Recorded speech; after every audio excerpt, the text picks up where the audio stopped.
Welcome to the Deep Dive. Today we're tackling something huge, something that shapes all our lives, really, the family. But we're looking at it through a specific lens. We want to know how these big demographic shifts, these sort of population earthquakes and government policies have fundamentally redrawn the map of family life here in the UK. Yeah. We've got a whole load of sources, articles, research, our notes, and well, we're ready to pull out the really key stuff for you. Absolutely. And it's really crucial to understand this link between population dynamics and what governments do. Right. Because families aren't just static things, are they? They're constantly being shaped by these big forces, sometimes without us even noticing. Okay, let's dive straight in then. First up, demography. That's the study of populations, right? That's the one. In the UK. Well, it's seen some massive changes. So let's start with the birth rate. Generally, it's been going down since the early 20th century, give or take a few baby booms after the wars. The big question is why? Why are people having fewer children? It's a really striking trend, and, well, there isn't just one single answer. It's a mix of big societal shifts. Okay. Probably one of the biggest factors is the changing position of women. More education, more jobs. Right. Career focus. Exactly. Leading many women to focus on careers, maybe put off having kids or decide not to have them at all, and think about the impact of that over time. Yeah, massive. And then there's the infant mortality rate, the IMR. It's dropped dramatically. I mean, meaning fewer babies die young. So parents don't feel the need, perhaps, to have as many children to end up with the family size they want. okay. That makes sense. Economics plays a huge part, too. I mean, raising children is seriously expensive. Tell me about it. Yeah. So economic uncertainty often leads people to, stick to smaller families. Plus, contraception is widely available now, giving people much more control. Right. And secularization means less religious pressure for big families. And finally, people are marrying later or cohabiting first, so they start families later in life generally. Wow, okay. So that's a whole constellation of reasons. Yeah. What does that actually do to families themselves? What's the impact on the ground? Well, the results are pretty clear. We see smaller family sizes overall. We see a definite rise in couples who don't have children. Childless couples, yeah. And also a big increase in single-person households. So the sort of traditional nuclear family, it becomes just one type among many others. Okay, so that's the starting point, fewer babies. What about the other end of the scale, the death rate? That's also changed massively over the last 100 years or so, hasn't it? Oh, absolutely. The fall in the death rate is, well, it's a huge success story, really. Why? What drove that? Again, several things working together. Much better nutrition, for a start. Makes people healthier, more resistant. Right. Then huge improvements in public health. Things like sanitation, clean water. They basically wiped out diseases that used to kill loads of people. Right. The basics, but so important. Hugely important. And of course, massive medical advances. Vaccines, antibiotics. They've revolutionized survival rates for illnesses that used to be death sentences. Yeah. Also, fewer people work in really dangerous jobs compared to, say, a century ago. And just generally, there's much more public awareness about health, lifestyle, diet. Makes sense. And tied into that, people are living longer. Yeah. Life expectancy keeps going up for men and women. Consistently, yes. So, okay, if we put those two big trends together, fewer births, lower death rates, people living longer, what's the net result for society structure? What's the big headline? Well, this combination points directly towards something called an aging population. Right. More older people relative to younger people. Exactly that. It's a shift in the demographic balance. The causes are just what we said. Low birth rate, longer lives. And what does that mean for families? Oh, it has profound effects. For one, you get an increased dependency ratio. Meaning? More older dependents relying on fewer working-age adults, which, can put a strain on things like social services, the NHS. Yeah, you hear about that a lot. You do. It also means more elderly people living alone in single-person households. And family roles change, too. You see grandparents stepping in much more as caregivers, for instance. And this has led to new family structures, like the beanpole family. Beanpole? Yeah, it's long and thin. So not many people in each generation, but quite a few generations alive at the same time. Grandparents, parents, children, maybe even great-grandparents. I see. Long and thin. Okay. And then there's the sandwich generation. Oh, yeah, I've heard that one. Squeezed in the middle. Exactly. People maybe in their 40s or 50s who are looking after their own kids and also dealing with the needs of their aging parents. It's a really demanding position to be in. Definitely sounds it. Okay. Okay, one more demographic piece. Migration. People moving in and out of the UK.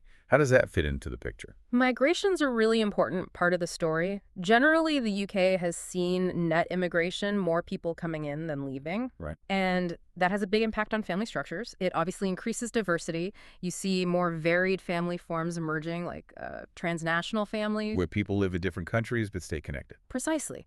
Maintaining strong family ties across borders. Hmm. You also see, particularly in some ethnic groups, a greater prevalence of extended families living together or nearby. Right. And remittances are a factor too, money sent back by migrants to support family in their home countries. Interesting. Does migration affect birth rates or the age structure? It can do, yes. Immigration can sometimes lead to a slightly higher overall birth rate, as some, though not all, immigrant groups tend to have slightly higher fertility rates initially compared to the UK-born population. Yeah. And crucially, if immigrants are mostly of working age, it can actually help lower the dependency ratio we talked about earlier. It can help balance out the aging population, at least for a while. Right. Okay. So we've got this picture of a population changing shape, aging, diversifying, smaller families overall. Now, where does the government come in? How do they react or try to steer things with social policies? What even are social policies in this context? Good question. Social policies are basically the plans and actions the government and local authorities, too, put in place to tackle social problems or improve people's welfare. Okay. And when it comes to families, governments often say they want to, strengthen the family, support kids, reduce poverty, maybe promote gender equality. Sounds reasonable. Well, yes, but here's the crucial bit. Different governments with different political ideas have very different views on what the ideal family looks like, and that shapes the kind of policies they create. They're not neutral. Ah, right. So the politics really matters. Hmm. Let's get specific then. Can you give some examples of policies that have really made a difference, that actually changed how families operate? Oh, definitely. Think about divorce laws. The 1969 Divorce Reform Act, for example, made divorce much easier to get. And the impact?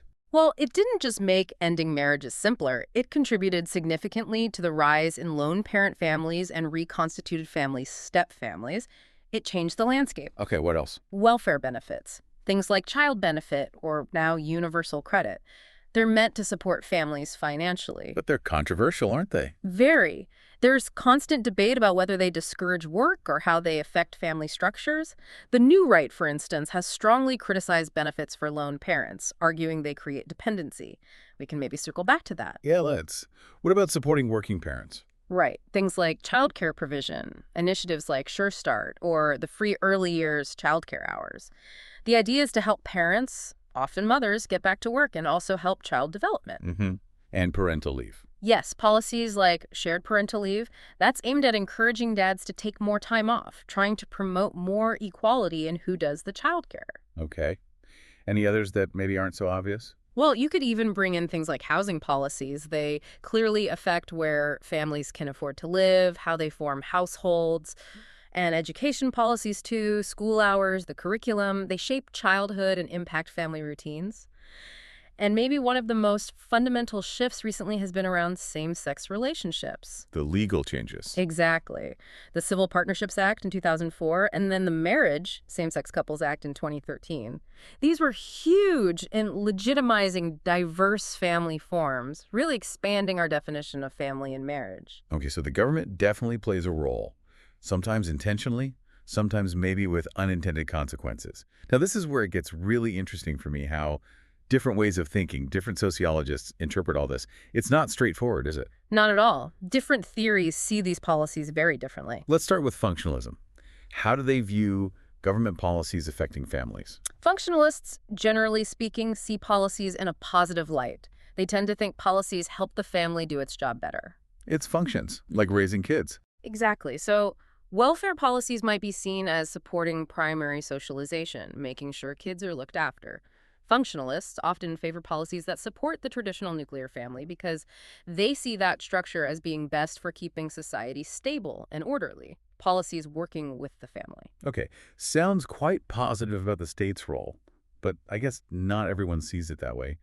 What about the New Right? You mentioned their critique of welfare earlier. Yes, the New Right perspective is quite different, often very critical. They're strong advocates for the traditional nuclear family, male breadwinner, female homemaker. The classic model. The classic model. And they tend to criticize policies they think undermine that.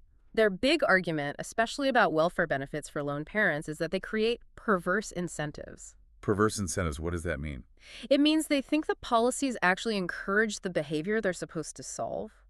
So they argue benefits might make it easier or more financially viable for people to choose not to work or to form families outside of marriage, leading to dependency on the state. So they think it undermines personal responsibility. Precisely. They argue it leads to a dependency culture. Charles Murray was a key writer here back in the 80s who linked benefits directly to the rise of what he called the underclass and lone parent families, suggesting it encouraged people not to work. Wow.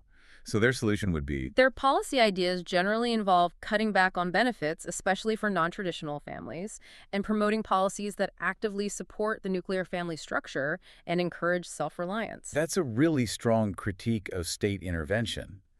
But I suppose the question is there hard evidence that benefits do cause that dependency on a wide scale, or is it more complicated? That's exactly the debate. It's a core argument. The new right argues passionately that the link is there, but finding definitive causal proof that welfare causes a widespread dependency culture, rather than just correlating with poverty or lack of opportunity, is really complex. Right. Critics would say it oversimplifies things like unemployment, poor education, lack of affordable childcare, and unfairly blames individuals or families for wider social problems.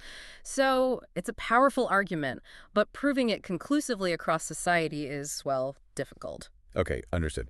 Let's switch perspectives again. Feminism. How do feminists analyze these social policies and their impact on families? I imagine gender is central here. Absolutely central. The feminist argument, broadly, is that many social policies, historically and even now, actually prop up the patriarchal family. They reinforce women's subordination. How so? Can you give examples? Sure. Think about policies that historically assumed the man was the main earner. Tax systems, for instance, that benefited married couples where only the husband worked. Right. Or perhaps more currently, inadequate state funding for childcare. Feminists argue this effectively pushes women, not men usually, into part-time work or forces them to stay home because childcare is unaffordable or unavailable. So it limits women's choices. Exactly. They'd also point to policies around domestic violence, arguing they're often insufficient or don't fully protect women, sometimes making it harder to leave abusive situations.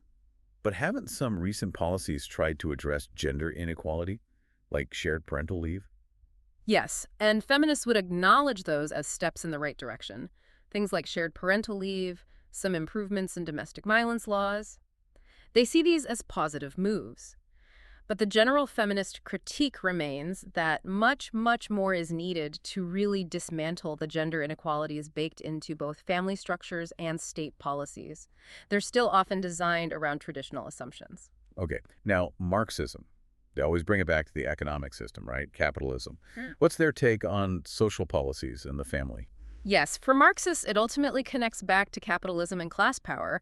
They argue that social policies aren't really there to help families for their own sake. So why are they there? Primarily, Marxists argue they serve the interests of capitalism. Policies help to ensure the system keeps running smoothly by making sure you have a healthy, educated workforce for the future. Think healthcare, education policies. They reproduce the labor force. And they also help maintain social order, kind of like a safety valve, by managing discontent that might arise from inequality, giving just enough support to stop unrest. So keeping the system stable. Exactly. Marxists might also argue that policies often shift the burden of care looking after children, the sick, the elderly, away from the state and onto families, especially onto women within families, hiding the true cost of keeping the workforce going. Interesting. Is there a key thinker here? Yes. Donzelot is relevant. Writing in the 70s, influenced by Foucault, he talked about the policing of the family. Policing sounds a bit sinister. Well, his idea was that social policy acts as a form of state surveillance and control over families. Professionals, doctors, social workers, health visitors act as agents of the state, monitoring and regulating family life. Especially certain families. Yes, he argued this was particularly targeted at working-class families, who might be labeled as problem families needing intervention and guidance, which ultimately reinforces social hierarchies and state control. Wow. Policing the family. That's a really different way of looking at, say, a health visitor checkup. Okay, finally, things feel like they're changing fast now, lots of diversity. Individual choice seems key. How do postmodernist ideas fit in? Well, postmodernism and related ideas like the individualization thesis really emphasize this diversity and choice. So less focus on one right way. Exactly. The argument is that social policies need to catch up with reality. They need to adapt to the fact that there isn't one single ideal family anymore, if there ever was. People are making individual choices, crafting their own lives and relationships. Beck's risk society comes in here, doesn't it? It does. Bick argued that traditional norms and structures are losing their grip. We live in a risk society where we constantly have to make choices, negotiate relationships, manage uncertainty. It's much more individualized. But policy needs to be more flexible. That's the idea. Policy needs to support this complexity and fluidity, recognize the variety of family forms and relationships that exist, rather than trying to impose one model or assuming everyone fits neatly into old categories. Right. So we've covered a lot of ground here. Let's try and pull it together. We've seen these big demographic shifts, birth rates, death rates, aging, migration, really changing the shape and experience of families in the UK. Fundamental changes. And then we've seen how government steps in, or tries to, with social policies. But how we understand those policies depends hugely on the lens we use: functionalist, new right, feminist, Marxist, postmodernist. They all tell a different story about what's really going on. Absolutely. And connecting it all up really highlights that the family isn't this fixed thing at all. It's incredibly dynamic. It's constantly being molded by these huge societal forces and by government actions. And understanding those different perspectives, functionalists seeing support, new rights seeing dependency, feminists seeing patriarchy, Marxists seeing capitalist control, postmodernists seeing a need for flexibility. It helps you, question things more deeply. Like, why this policy? Who does it really help? Exactly. It encourages that critical thinking about whose interests are actually being served. It's definitely not always straightforward. So this deep dive has really laid bare just how complex family life is in the UK today, shaped by all these overlapping forces. Which leaves us with a pretty big thought, I think. In a society that's increasingly diverse, where people value making their own choices about how they live and love, what does it actually mean for a government to support the family? Can any single policy approach truly cater to everyone? Or does any attempt to support inevitably end up favoring one way of life, one type of family, over all the others? That's a really key question for today, isn't it? Something definitely worth thinking about.